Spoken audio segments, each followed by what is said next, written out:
Chicken fry நம்ம இன்னைக்கு பார்த்துக்கிட்டு இருக்கோம். அடுப்புல கடாய் வச்சாச்சு, எண்ணெயை ஊத்தியாச்சு. அடுத்து கடுகு உளுந்தம்பருப்பு எல்லாத்தையும் போடுறீங்க. ரைட்டு தான், அடிச்சு விடுங்க.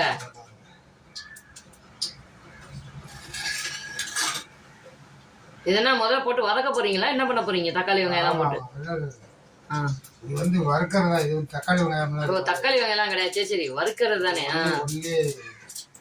அது ஒன்லி கிரேவிக்கு மட்டும்தான். இது வந்து வறுக்கிறது, வறுவல். இத பாருங்க, சிக்கன் எடுத்து போடுறேன். என்ன சிக்கன் வந்து நம்ம என்ன எலும்போட போடுறோமா இல்லைன்னா சுத்தமான? ஓ, வெறும் ஃப்ளஷ் மட்டும். சரி சரி, மட்டும் கறியை மட்டும் வச்சு நம்ம வறுக்கிறோம் மக்களே.